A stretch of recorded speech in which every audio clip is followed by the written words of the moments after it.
We're going to be covering sections 5.3 to 5.5, and we're going to start with polar bonds and polar molecules. And we've already discussed polar bonds a little bit.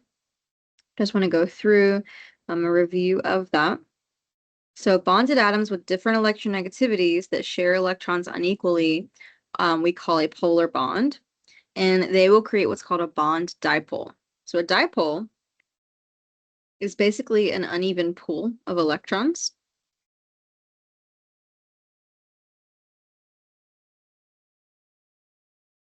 And we use this little arrow with a plus sign on the other side. The arrow points toward the more electronegative element, and on the other side of the arrow, it's the less electronegative element. And so the arrow is showing you the direction the electrons are being pulled. If electrons are being pulled to one side, the other side will be a little bit positive because it doesn't have as many electrons around it.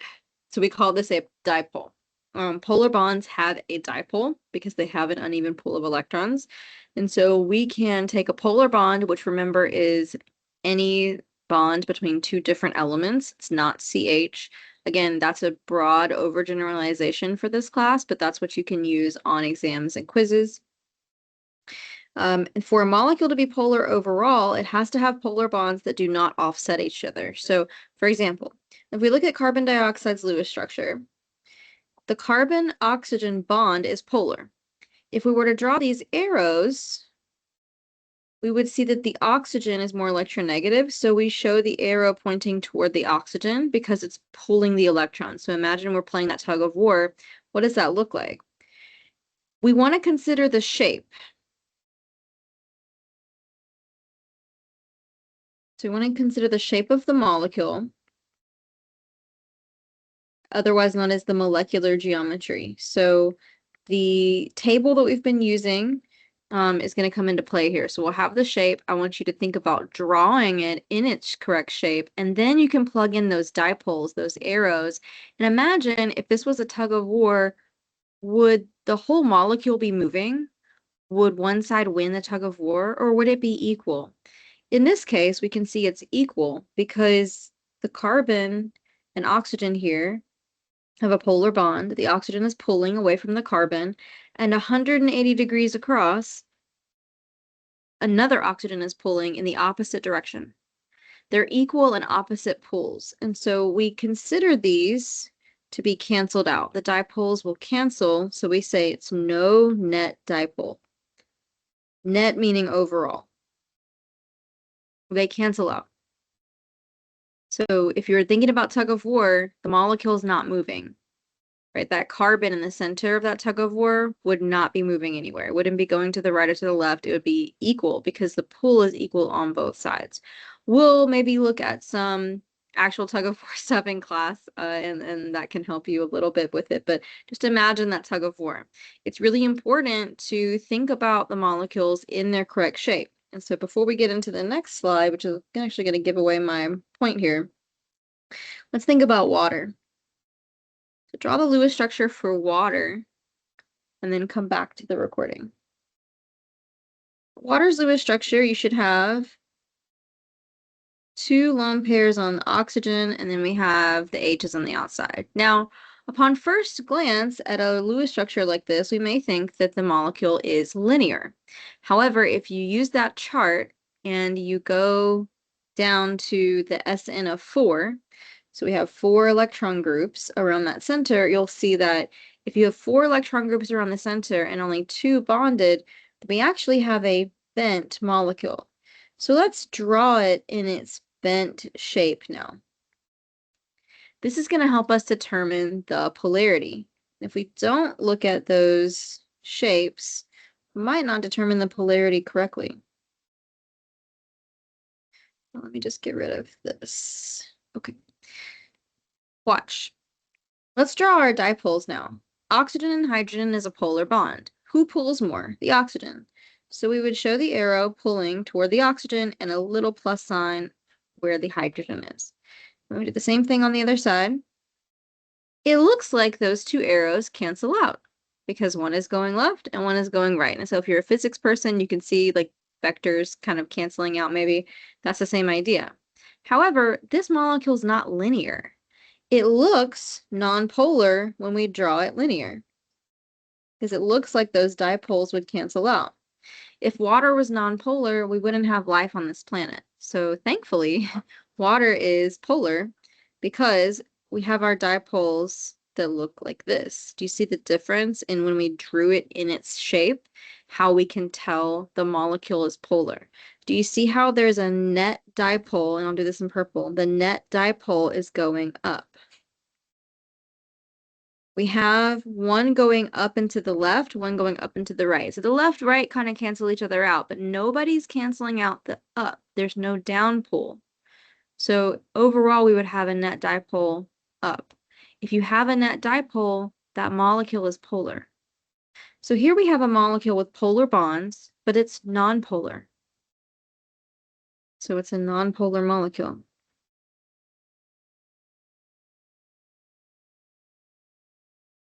And here we have a molecule with polar bonds that's a polar molecule. And this is what it looks like. If we look at an electron density map, we'll see that there's actually an area of electron density. This is more negative. We can also use those little partial positive and partial negative signs to designate areas. So this is going to be partial negative, and then down here with our hydrogens, we've got partial positives. So same kind of deal. We can use the dipoles. We can use these little partial charges to indicate an unevenness about our electrons. If we look at the carbon dioxide, do you see how we don't really have, we do have some electron density on this side, but it's balanced out on all sides.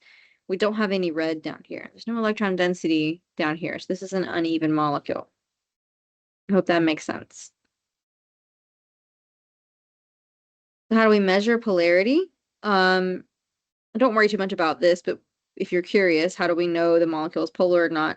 We use magnetic electric fields and how the molecules can align in those magnetic fields. And so we use different methods of visualizing to get that. And all these things, you'll see these little things, the electron density maps or electron density diagrams, they're just computer models. So you will see in the lab, I believe, you'll be writing down the molecule's polarity in Debye's. You don't need to worry about that for lecture. What I want you to know is if you're asked if a molecule is polar or not, we have to draw its Lewis structure, and then we have to draw it in its correct shapes. You see how these are drawn in their shapes? And then we want to think about the dipoles. I want to take a look at these two.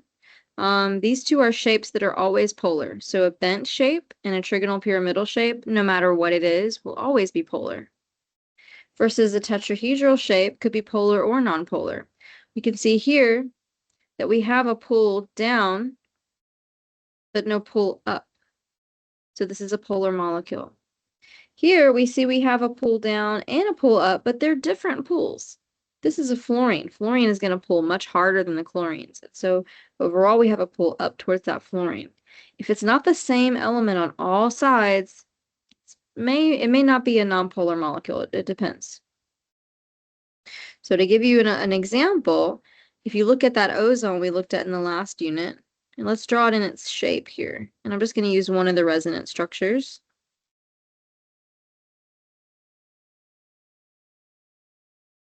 This molecule has a bent shape. There's no dipoles because all nonpolar bonds. All bent, trigonal pyramidal,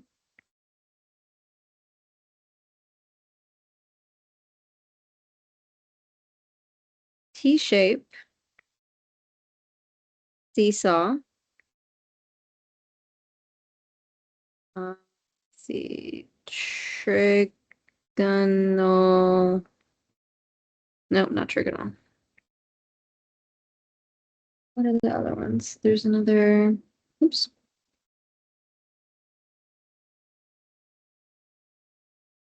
T-shaped, seesaw, trigonal pyramidal, bent, square pyramidal. That's what it is. It's like another pyramid. Square pyramidal shapes are polar. no matter if they have polar bonds or not, because there's a lone pair of electrons hanging out up here and there's not one hanging out down here. And that creates an unequal distribution of electrons. Now, however, tetrahedral molecules can be polar or nonpolar. So how could I make a nonpolar tetrahedral molecule? Well, if instead of H's at the top, what if I put chlorine at the top? I'm not going to draw all the electrons here just for example, but we have a chlorine now. Now we have a pool that's actually even in all directions. So we would call this nonpolar. Do you see how these two are different? One has the same element on all sides and one has a different element. This one also is polar. One has the same element on all sides and one has a different element. So you have to draw it in its correct shape, and you'll want to draw it and consider the poles. One other example for a tetrahedral polar molecule would be something like this.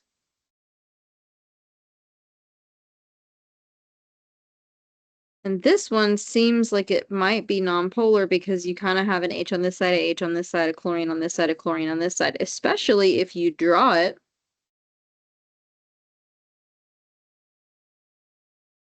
like this. So if you don't think about its shape and you just draw it like this looks like it's totally evened out, but not. This is a polar molecule. Because we don't really have a pull to the left and the right. We have a pull down and to the left and down and back into the page. There's no pull up. There's no pull out. So we have a one direction. If this was a tug of war, the carbon would be moving. So it's a polar molecule. So just be careful when you're drawing things. You're drawing Lewis structures, but also consider the shape. That's the really big thing here. All right. So another little topic is the valence bond theory. So valence bond theory, it merges our SPDF quantum mechanical stuff and Lewis bonding, so Lewis structures. Chemical bond is when the two orbitals overlap. So here they're showing an overlap of a 1s orbital and a 1s orbital from hydrogen. We get this overlap of the orbitals. That's where we get our bond. This type of overlap is called a sigma bond, or we use the symbol sigma. And the sigma bond is when the overlap is between the two atoms along the bond axis, so in between the two nuclei. You can have s orbitals do this. You can have p orbitals do this. Here's an example of p orbitals overlapping. You can have an s orbital overlap with a p orbital. As if the overlap is right in between the two nuclei, if we imagine where the nuclei are, the overlap is between those two nuclei, that's a sigma bond. Pi bond is when we overlap, here's the two nuclei above and below the two nuclei. You can only really get that with p orbitals, d orbitals, and that kind of stuff.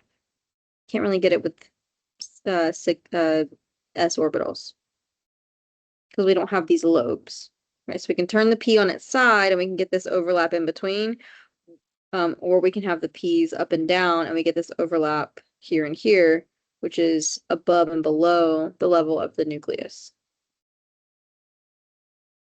What do you need to know? You need to be able to recognize where the overlap is, and then what I want you to know is this. A single bond is 1 sigma. A double bond is 2 places of overlap, 1 sigma and 1 pi. And a triple bond is 1 sigma and 2 pi overlaps. So know how to tell how many sigma and pi's we have based on the number of bonds. Every bond has a sigma. Double bonds have 1 pi and triple bonds have 2 pi's. And so they have more overlap places. So it can get really complicated if we were trying to draw all of this, right? Because you would have a double bond, it would have like this, and then another p orbital coming out this way and this side, right? That would be overlapping. And so it would be really hard to draw. So you need to know the definition. So a pi bond overlaps above and below the nucleus. A sigma bond overlaps right in between the two nuclei. And then single bond is 1 sigma, a double is 1 sigma, 1 pi, and a triple is 1 pi and, or sorry, 1 sigma and 2 pi. Next topic is hybridization. I wanted you practice with all of this in class, but I encourage you after you watch the video to just attempt some of the homework questions. Hybridization basically is when we have, like, for example, it's easier to show you, carbon atom like this. You know carbon likes to have 4 bonds, right? We have 1 p orbital with nothing in it, and 2 p orbitals that have room for 1 electron. And that would make each of these spots actually a little bit different, because the next electron, you know, would want to go in this spot, and then we would pair them up. But when you're doing bonding with carbon, we don't really have one bond that's better than the other, right? There's not one line around carbon that's better than the other. And so it doesn't really match the Lewis structure, thinking about the atom like this. And so what we have hypothesized in this theory is that they're actually doing this hybridization. We're taking these 4 boxes and we're making them equal. And we're going to put 1 existing electron in, and now we can clearly see where those shared electrons are going to go. Here, here, here, and here. And they're all equal in the, like, how much the electrons want to be there, right? They're equal, because otherwise we'd have one that's better than the others. You don't need to know how to, like, turn this picture into this picture. I wouldn't ask you to do that. I'm just telling you what this is, and then I'll tell you what you need to know for the class. So if we have an unhybridized carbon, it kind of looks like this. We got an s orbital and we have those 3 p orbitals. But hybridized, look how much cleaner this is. Got 4 areas of electrons that we can have. Doesn't this make more sense when you think about the Lewis structure? 4 different bonds or 4 different areas we can have for a carbon. Carbon can be hybridized with sp3, can also be hybridized with sp2 or sp. Let's talk about what those mean in a second. So again, here's how we would do that. If we want to make CH4, we have our carbon, it's hybridized. Hydrogen doesn't hybridize because it only has 1 orbital. And you can see these sigma overlaps between the 2 nuclei here. And then there are some other examples. The nitrogen hybridizes also as sp3 because we've got 4 boxes. We're just divvying out those 4 boxes. Oxygen also does sp3 because it's 4 boxes. So if you've got 4 groups around the sensor, you're sp3. Here's sp2. Sometimes we will have orbitals that are not hybridized, orbitals that kind of stay out of the hybridization. They don't bond, maybe. And so we'll have only 3 boxes being used in the hybridization. Again, you do not need to know how many boxes are used in this hybridization. I'm just showing you where this comes from. It's basically just a way for us to rationalize, how does bonding work if we have this theory and then we have this theory? How can we connect them? And hybridization is what we have suggested and has been tested. That's a quantum mechanical problem. And then you can see here how kind of complicated this gets, right? So we have the hybridized, and then we have some unhybridized stuff. And the unhybridized does have electrons in it, so it can do bonding. So you've got sigma bonds hanging out, we've got some pi bond action, like there's a bunch of ways. I mean, this is just a hot mess, right? So we typically stick to the Lewis structures to get an idea of what really bonding situation is going on. And I'm going to tell you a way that we don't need to worry about reading or drawing any of that. I can tell you what you need from this. So these also have sp hybridization. We have some p orbitals that are more p orbitals that are they're not taking place in bonding, so they're unhybridized. And again, it can just look a little bit of a hot mess. So what do you need to know about hybridization? You need to know for hybridization, I thought I had a table. I do have a table. Okay. So for hybridization, honestly, like, don't really need to know this. What I want you to know is here. If the steric number is 2 around that atom, the hybridization is sp. Do you see how we took one s and one p box and we made 2 things from it? 2. 2 places we need for electrons, we need 2 boxes. We'll take one from the s and we'll take one from the p. Remember that each p has 3 boxes, s has 1 box, d has 5 boxes. If we need 3 areas of electrons, then we need 3 boxes, 1s and 2p. If we have 4 areas of electrons, we need 4 boxes, 1s and 3p. What if we needed 5 areas of electrons? We can't say sp4 because we don't have 4 p boxes. We have 3 p boxes. That's the max number of boxes we have for p. We need to add a d on there. So 1s, 3p, and 1d would give you that 5. And you keep going, right? 6 would be sp3d2. Does that make sense? I hope so. If not, definitely ask in class. That's as far as you need to go. We only go to 6 SN of 6, right, with our Vesper table. So you have to be able to draw Lewis structures to tell what's going on here, because the steric number is what you get from the Lewis structure. How many electron groups are around that atom? This can be for center atoms or end atoms. It doesn't matter which atom it is. If it asks what's the hybridization around that atom, you just look for the steric number around that atom. 2 is sp, 3 is sp2, 4 is sp3, 5 is sp3d, and 6 is sp3d2. That's all you need to know. If you can do that, you're good. Okay, let me delete this page I thought I needed. You're going to see examples in the lab of skeletal structures, but you'll see just a couple in the homework, and so I wanted to address them here. What if we have a big Lewis structure like this? It's kind of a lot, right? It's a lot to draw. It takes forever. Now, an organic chemist that maybe uses a compound like this often doesn't want to have to draw this over and over and over again when they're talking about their compound. So we came up with a way to take something as complicated as this and make it more simple. And so we're going to consider every end and every bend is a carbon, because carbon in organic chemistry is the most prevalent element. The second most prevalent element is hydrogen. So we're going to assume all carbons have a formal charge of 0. What does that mean for how the carbon looks? That means the carbons have 4 lines. Assume number of hydrogens to make this work. We don't actually write hydrogens in our structure, but we do write every other element. And if a hydrogen is bonded to another element, we would include it. But if it's bonded to carbon, we're just going to make an assumption. So for example,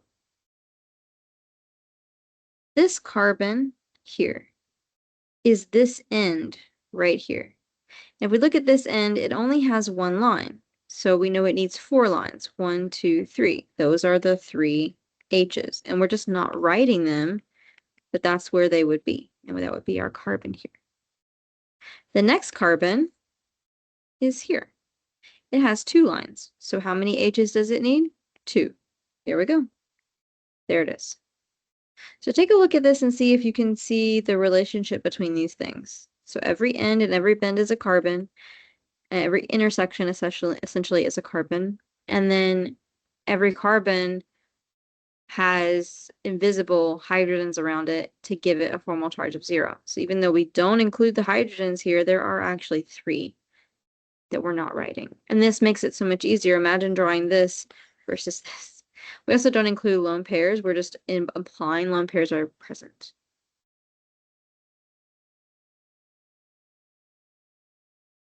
Okay. Here's an example. This is aspirin, acetylsalicylic acid. Could you imagine what the Lewis structure looks like? If you want to try to draw it out, you can. Remember, every end and every bend is a carbon. So let's take a look at this carbon right here. It has 1, 2, 3 lines on it, which means how many hydrogens are there? 1 to make 4 lines. Keep going with that. What about this carbon over here on the end? It has 1 line on it. So how many hydrogens would it have? 1, 2, 3. So you could think about drawing out what the Lewis structure would look like. Let's look at this oxygen. It has 2 lines. So how many lone pairs would it have? 2. Everybody has their octet. There's actually a bond between the O and the H here. We didn't draw, we just wrote OH, and we're assuming you know there's a bond between them because OH is not an element itself. So it's just shorthand. And so especially for organic chemists, it's an essential way of writing formulas. We see double bonds. See how the 2 lines are parallel next to each other? We're going to consider those as double bonds. Triple bond would look just like that.